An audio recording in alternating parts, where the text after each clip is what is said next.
Selamat datang di channelnya Guru Sejarah.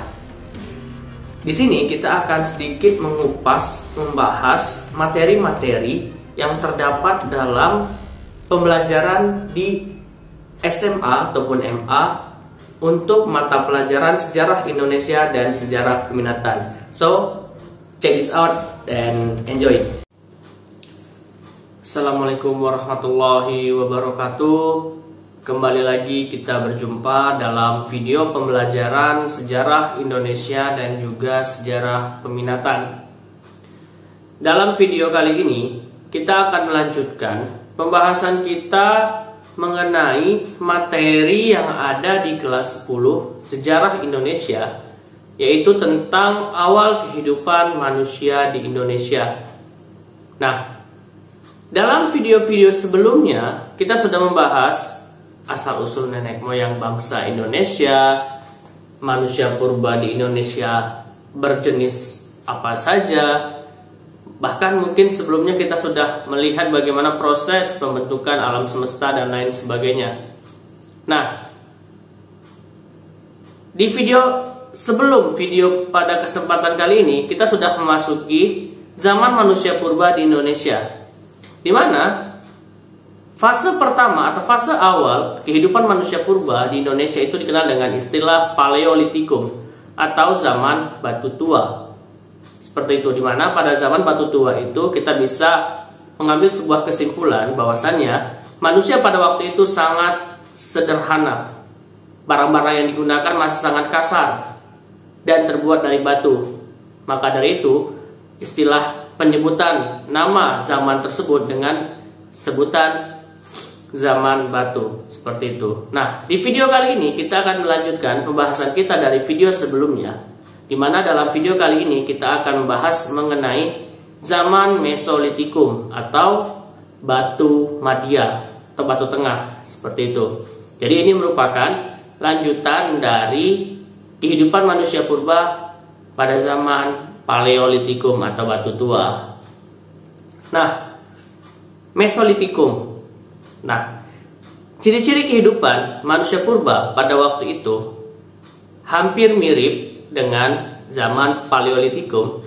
Hanya saja di zaman Mesolitikum itu sudah agak lebih ke arah maju, dalam artian tidak statis seperti itu. Jadi ada perkembangan yang terjadi di sana.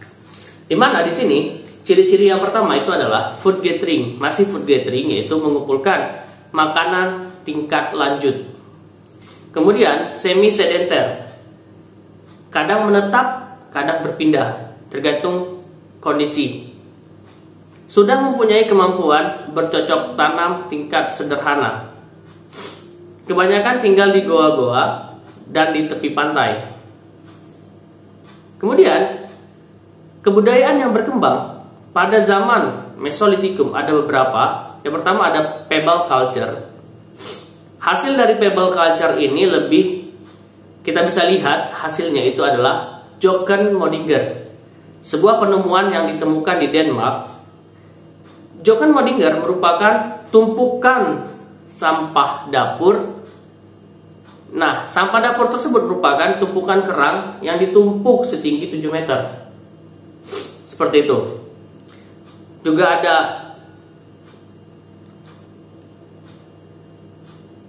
penemuan di beberapa tempat lainnya, di gua-gua lainnya yang merupakan tempat tinggal manusia purba pada masa tersebut, seperti itu.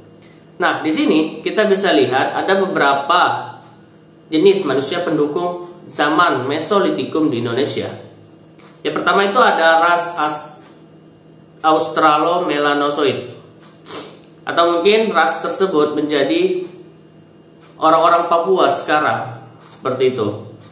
Nah, ras ini memiliki ciri-ciri warna kulit hitam, agak gelap, rahang agak menonjol ke depan, warna rambut hitam, bentuk rambut keriting, kepala lonjong. Nah, itu merupakan ciri-ciri dari ras Australomelanozoid.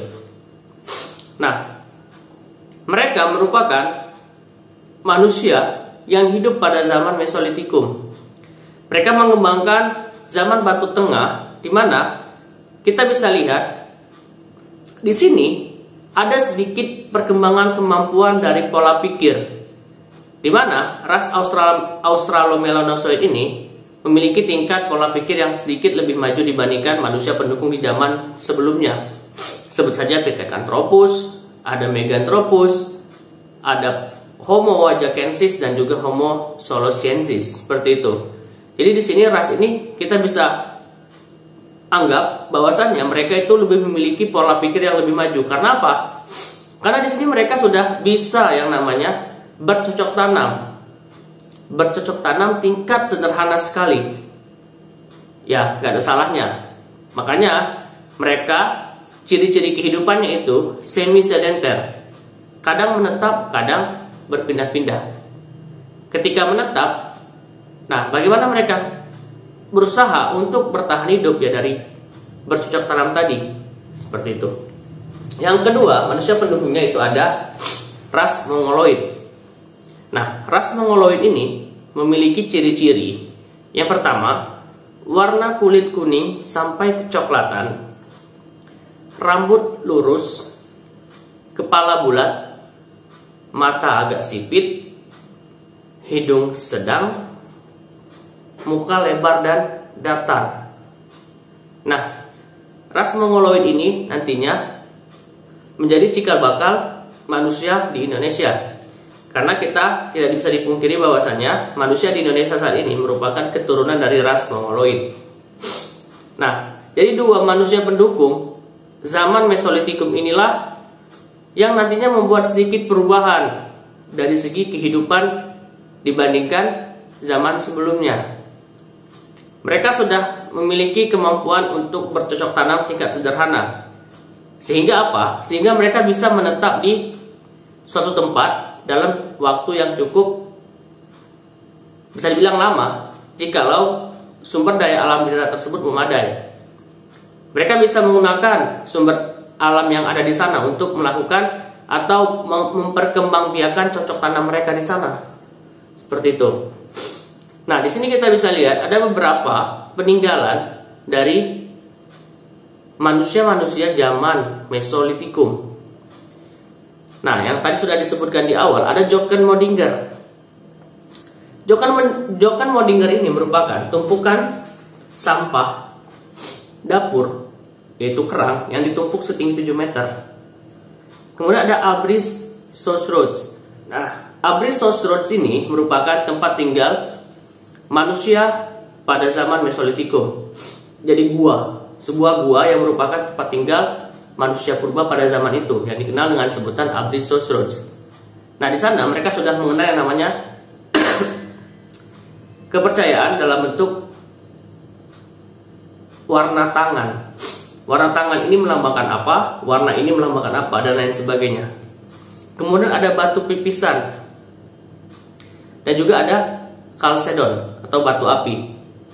Nah, di sini mereka untuk menghidup atau menyalakan api itu menggunakan batu yang digesek, seperti itu.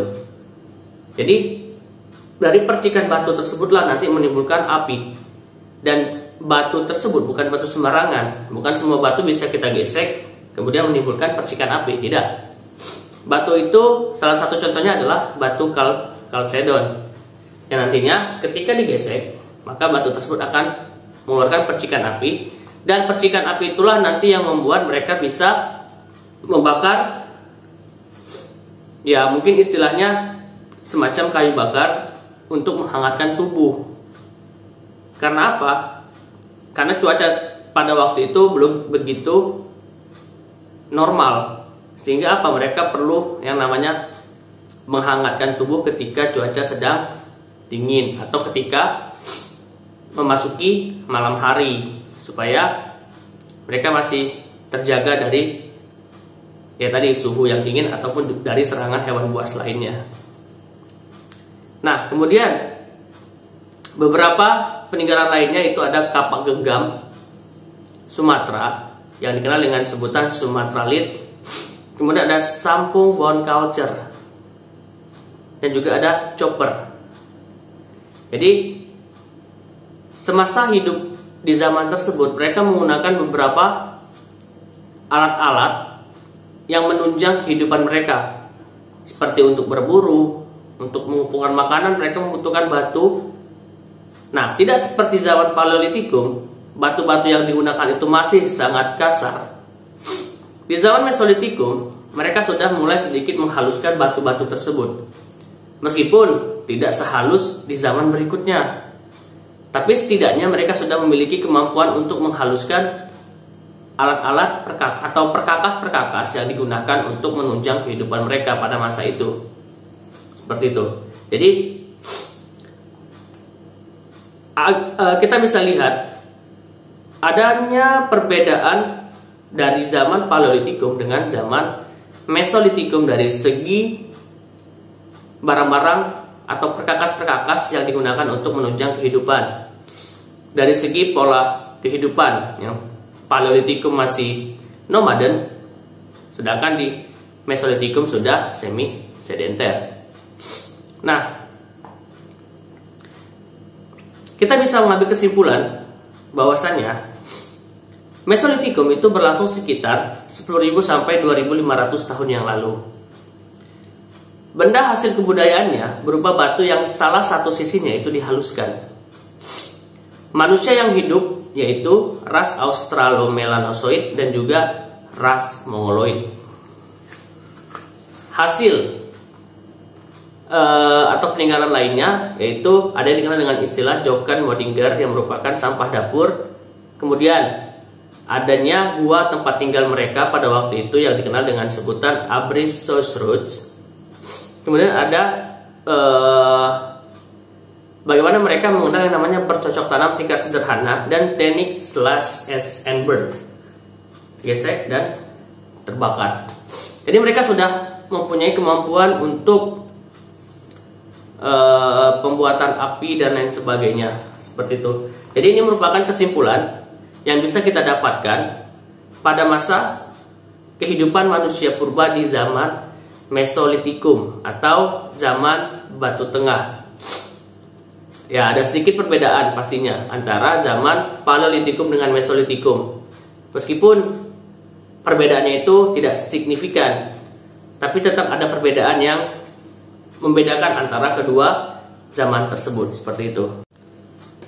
Oke, cukup sekian video kita pada kesempatan kali ini, di mana kita sudah membahas sedikit banyak tentang bagaimana kehidupan yang berlangsung selama zaman Mesolitikum di Indonesia atau zaman Batu Tengah di Indonesia. Melanjutkan apa yang dilakukan oleh manusia di zaman sebelumnya, yaitu zaman Paleolitikum. Video kali ini saya akhiri. Mohon maaf apabila ada salah kata, salah pengucapan, dan juga salah persepsi, dan juga penggunaan kata yang tidak sesuai dalam fakta sejarah. Saya mohon maaf, tolong dikoreksi dan dikritik. Akhir kata saya tutup. Assalamualaikum warahmatullahi wabarakatuh. Salam Storia.